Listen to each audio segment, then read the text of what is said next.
6월 5일 주일 오전 예배를 하나님께 드립니다. 함께 찬양하시겠습니다.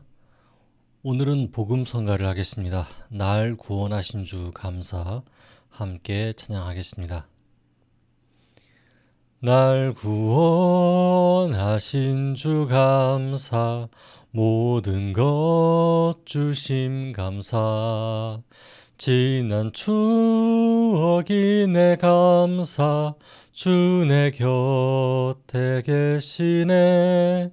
향기로운 봄철의 감사, 외로운 가을날 감사, 사라진 눈물도 감사, 나의 영혼 평안에 응답하신 기도 감사, 거절하신 것 감사, 해처럼 높으신 감사, 모든 것 채우시네.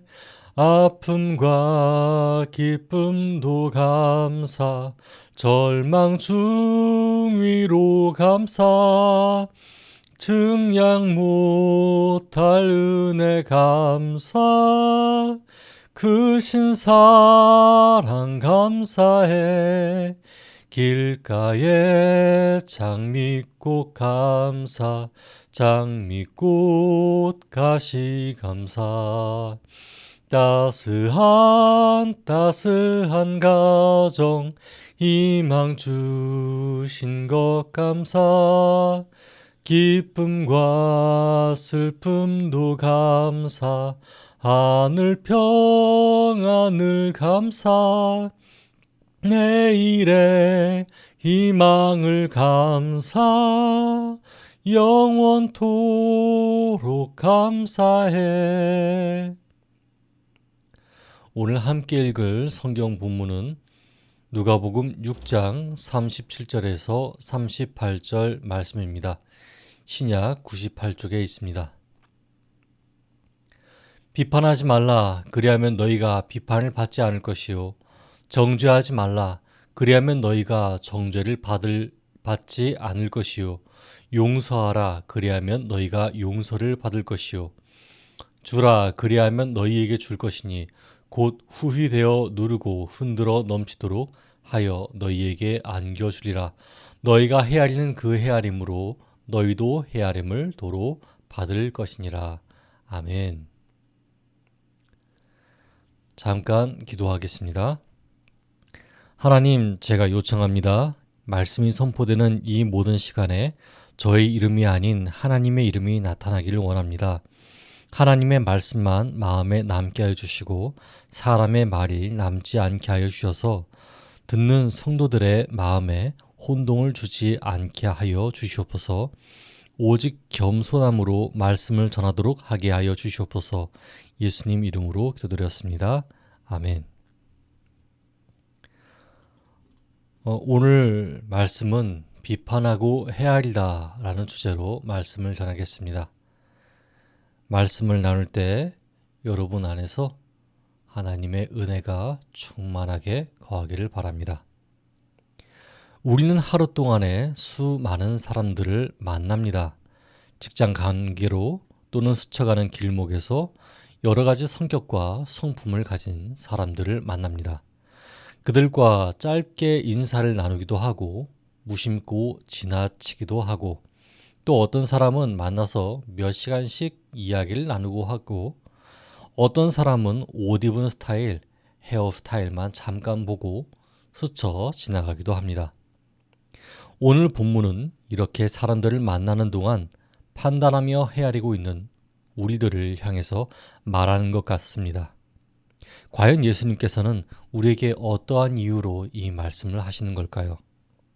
함께 살펴보도록 하겠습니다. 여러분께서 아시다시피 누가복음은 유대인이 아닌 이방인을 위해 쓰여진 복음서입니다. 그래서 유대인들의 문화 말고도 그 당시를 살아가는 사람들에게 이해가 되게 만든 책입니다. 그러나 여전히 오늘날의 우리에게는 쉽지 않은 책이죠. 저와 여러분은 유대인도 아니고 심지어 누가복음 저자가 활동하던 로마 제국 전성기에 사는 사람도 아니니까요. 함께 역사 속으로 걸어 들어가 봅시다. 이 당시는 오늘날과 마찬가지로 사실에 대한 것보다 소문에 대한 확산이 더욱 컸습니다. 그러나 사실을 알기에 정보 전달이 턱없이 느렸죠. 그래서 어떤 소문이 들릴 때에는 그 소문이 사실인지 아닌지 확인해 보아야 하는 증인들이 있어야 했습니다. 예수님께서 이 땅에서 활동하셨을 때도 마찬가지였어요. 예수님께서 하시는 말씀을 듣고 그것이 자신들에게 이익이 되는가 아닌가 판단하는 무리들이 있었습니다. 이들은 그 당시에 기득권을 가진 사람들이었지요. 그들은 바리새인과 서기관들 그리고 대제사장과 그 휘하에 있는 사람들이었습니다. 이들은 정보의 이용 가치를 듣고 판단하여 그들의 기득권에 위협이 되는 사람은 쓴맛을 보여주기도 했죠. 그들의 비판과 판단하에 유대인들에게 위협이 될 만한 것들이 격리되기도 했지만 억울한 누명을 쓰는 사람도 적지 않았습니다. 오늘 예수님께서는 이렇게 말씀하셨습니다. 37절입니다. 비판하지 말라. 그리하면 너희가 비판을 받지 않을 것이요. 정죄하지 말라. 그리하면 너희가 정죄를 받지 않을 것이요. 용서하라. 그리하면 너희가 용서를 받을 것이요. 아멘. 이 부분은 두 가지의 금지어와 한 가지의 권면으로 구성되어 있는데 금지어와 권면은 저마다 이유가 있습니다. 그 이유는 다음과 같습니다. 비판을 받지 않기 위해, 정죄를 받지 않기 위해, 그리고 용서를 받기 위해서입니다.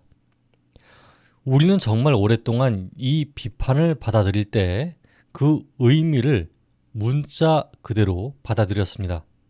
그래서 잘못된 것을 인식하고 그걸 말하는 것에 대해서 금지하고 있었죠.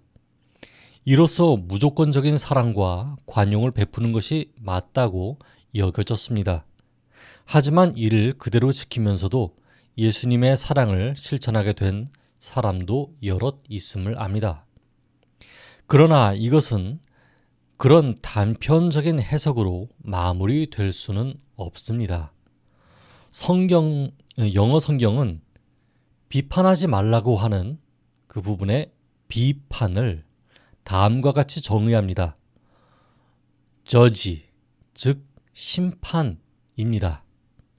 심판을 하는 사람은 유죄 판결, 무죄 판결을 내릴 수 있습니다. 이 판결은 자신이 판사가 되어 유죄 선고, 무죄 선고를 내려 사람의 생과 사를 좌우하게 됩니다. 혹 유죄 판결이 나지 않기 위해서는 어떻게 해야 합니까? 이 판결 받기 전에 용서를 받아야 합니다. 이렇게 볼 때 비판은 심판으로 해석이 되어야 합니다. 그럼에도 불구하고 우리는 잘못된 것에 대해서 비판하는 것을 두려워해야 하는 걸까요? 만일 그랬다면 예수님께서 하신 모든 말씀은 맞지 않습니다. 아직 6장이 끝나지 않았는데 예수님께서는 무척 많은 비판을 하시거든요. 비판하지 말라고 하신 분이 권세를 가지고 비판하신 분이 되셨다면 우리도 예수님과 같은 의로운 권세가 있을 때 남을 비판하게 되지 않겠습니까? 그럼 예수님의 오류입니까? 아닙니다. 앞서 말한 바와 마찬가지로 이 시대는 잘못된 정보들도 많은 시대였습니다. 그래서 이것이 옳다, 저것이 틀리다 하면 사람들은 사실에 근거해서 판단하기보다는 자기 감정과 집단의 목소리에 귀를 기울였습니다. 여러분께서는 예수님의 고난이 어떤 방식으로 이루어졌는지 기억하십니까? 예수님의 제자들이, 사도 바울이, 초대교회의 성도들이 어떤 방식으로 핍박을 받았는지 기억하십니까? 예수님께서는 그 당시 예수님의 말씀에 귀 기울이고 있었던 제자들과 오늘날 여러분들에게 말씀하십니다. 소문에 휩싸이지 마라. 내 감정과 내 사상이 다르다고 해서 그 사람을 제대로 알지 못하면서 그를 심판하여 죽여야 한다, 살려야 한다, 말하지 마라 하고 말씀하십니다. 여러분, 섣부른 판단은 무고한 사람을 죽음에 이르게 합니다.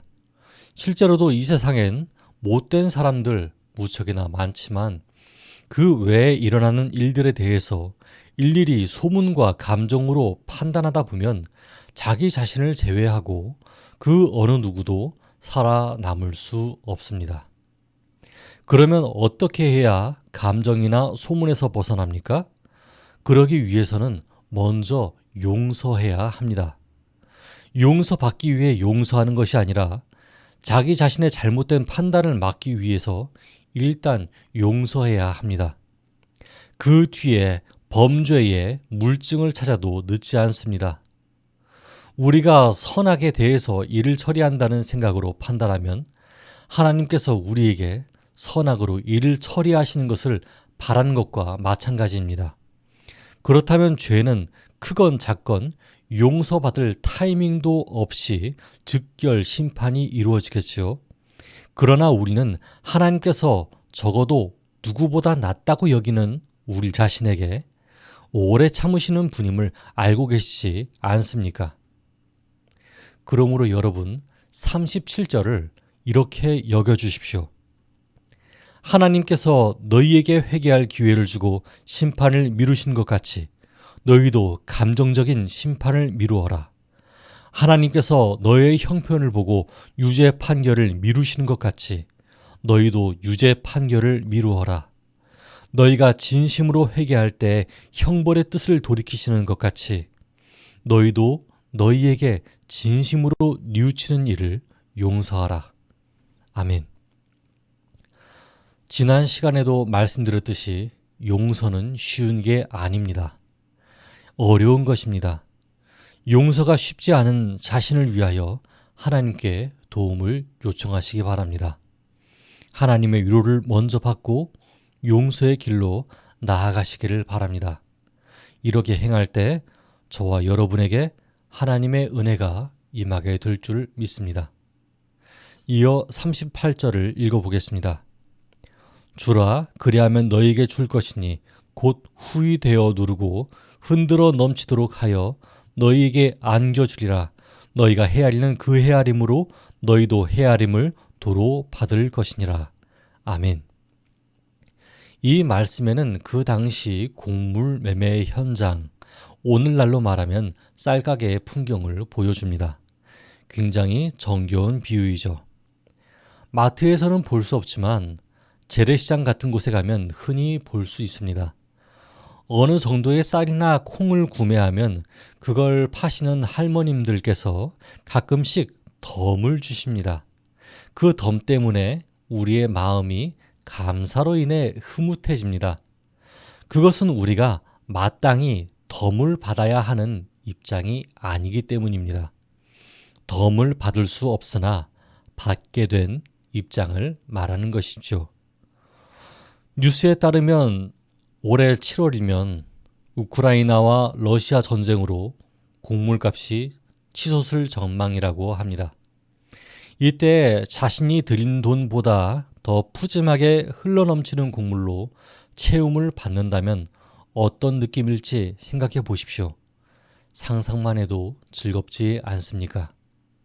다만 이번엔 우리가 곡물을 사는 입장이 아니라 파는 입장이 되어봅시다.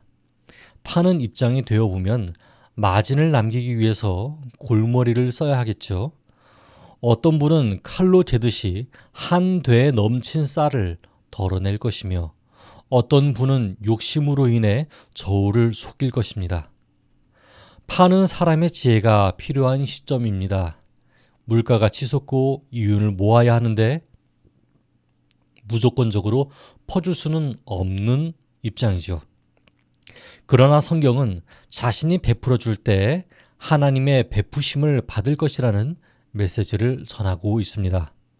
그래서 우리는 더 받으려는 입장에서 물러서서 더 주려는 입장이 됩니다. 예수님 당시 유대인들은 먹을 것이 무척이나 궁핍했습니다. 기본적으로 내는 세금 외에 로마에게 바치는 세금이 더해졌고, 부자들은 자기의 부유함을 더욱 채우기 위해 가난한 사람들을 박해하던 시대였습니다. 그래서 서민들도 서로의 형편에 의해 더 가져야 할 것을 중시하기도 했죠. 누가 먼저 손해를 받으려 했겠어요? 하지만 예수님께서는 그러한 시대를 살아가는 제자들에게 더 받으려고 하는 입장에서 물러서서 더 주려는 입장이 되길 원하셨습니다. 그로 인해서 하나님의 채우심을 받게 하시려고요. 저는 실제 그 채우심이 어떤 것인지 알지 못합니다. 제자들 중에는 부자가 된 사람이 있다는 것은 들어본 적도 없거든요. 그러나 확실히 알 수 있는 것이 있습니다. 이를 실천하게 된 제자들을 통해 예수님의 복음이 전파되었고 참 자유를 누리는 사람들이 생겨났습니다. 순교와 박해 속에서도 교회가 세워졌으며 그 교회를 통해 고아와 과부와 불황자들과 장애인들이 도움을 받게 되었다는 것입니다. 그렇게 해서 이 땅에 천국의 모습이 세워졌습니다. 여러분께서는 어떻게 보십니까? 이만큼 해서 어떤 일이 일어나겠다 하여 헤아려 보십니까? 그 헤아림으로 하나님의 일을 그리고 사람의 일을 얼마나 헤아려 보실 수 있으십니까? 당장의 일은 우리가 헤아려 볼 수 없습니다. 과거의 일 또한 마찬가지입니다. 이미 역사가 되었거든요. 그러나 미래는 그 어느 누구도 능히 헤아릴 수 없습니다. 그러나 헤아릴 수 없다고 해서 무조건적으로 절망하겠습니까? 또는 눈에 직접 보고 헤아릴 수 있는 것만 의지하겠습니까? 여러분, 그래서 우리는 이 세상의 모든 정보를 듣되 이 사람이 이런 말을 하고 저 사람이 저런 말을 하는 것에 심각하게 얽매이지 않아도 되는 자유가 있습니다. 그것은 예수님 안에서의 자유입니다. 예수님께 자신을 내어 맡기는 자유입니다. 시절이 어려울 때 필요한 사람에게 힘이 되는 대로 넉넉히 주십시오. 다시 말씀드리지만 힘이 되는 대로입니다. 여러분이 예수님을 헤아리는 대로 그 헤아림을 받을 것입니다. 은혜를 베푼 사람에게 알 수 없습니다.